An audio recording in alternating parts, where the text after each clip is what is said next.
Good morning, everyone, and welcome to Stretford Paddock, and welcome to outside a very, very, very, very, very cold Old Trafford this morning. It's glorious out here, absolutely glorious, but I don't think it's getting above freezing today, so I've got my gloves on, I've got my hat on, so is cameraman Carl. It is freezing.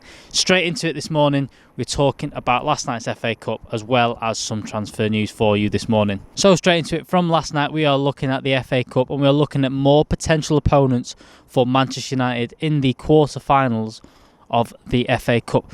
1 game away from Wembley now, 2 games away from that all-elusive final that Ole Solskjaer hasn't quite made it to so far. He's had 4 straight semi-finals at last year's FA Cup, the Europa League, the Carabao Cup and this year's Carabao Cup, looking to make it 5 in a row.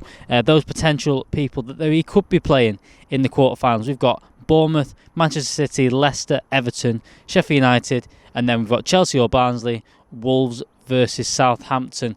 So get in the comments, let us know who you would like to see in that draw be Manchester United's quarter-final opponents.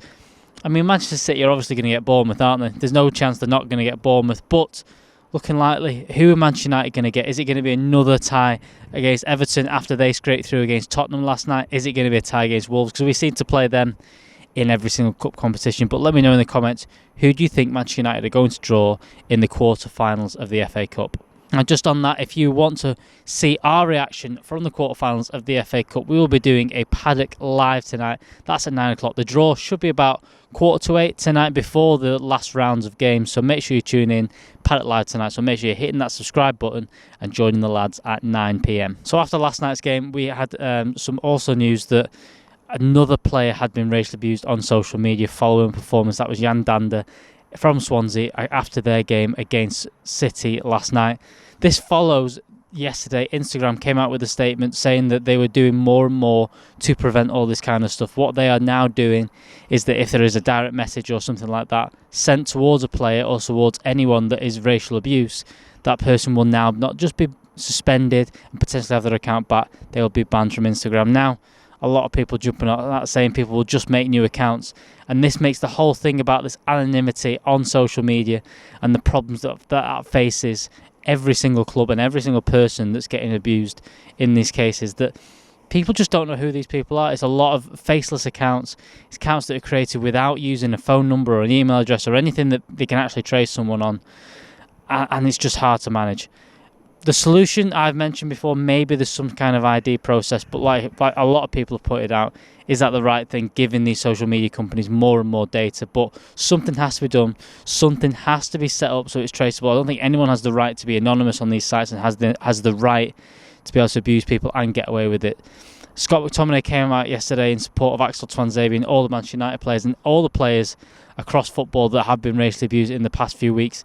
There's a lot more of this stuff. There's every single news day. There seems to be another story about players getting racially abused. This is the social media platform's responsibility, and it has to be sorted very, very soon. So now a little bit of transfer news for you. Fabrizio Romano was tweeting yesterday.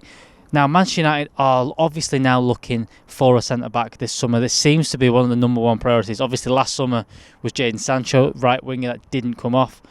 Looking likely that Manchester United are after a centre-back, and Fabrizio Romano was talking about that yesterday. So Fabrizio Romano was talking about Upamecano and stating that the RB Leipzig centre-half, his likely destination is Bayern Munich. Liverpool and Chelsea are still interested, but Manchester United, even though the reports all through January are not in advanced talks with the centre-back, so not looking likely that Upamecano will be a Manchester United player. He then moves on to another centre-back potential, and this is Sergio Ramos, and the United haven't been speaking to him either, even though there were reports this week that Sergio Ramos potentially has sorted out a deal with Manchester United. Sergio Ramos not been spoken to yet, and is waiting to sign his new contract with Real Madrid. It's looking likely that PSG are also interested, but only if Sergio Ramos is available on a free transfer. Again, I'm not sure which one that one will go for. There was also reports this week about Varane from Real Madrid. Me and Stephen House on the pre-game show for the West Ham game were talking about that, and maybe that one just fits. You know, Varane to Real Madrid. United need a centre-back. United need a quick centre-back, which Varane ticks all them boxes. Probably going to be around... He's probably worth around the 50-60 million round in terms of going into the last year of his contract, but Real Madrid probably want more around the £100 million mark.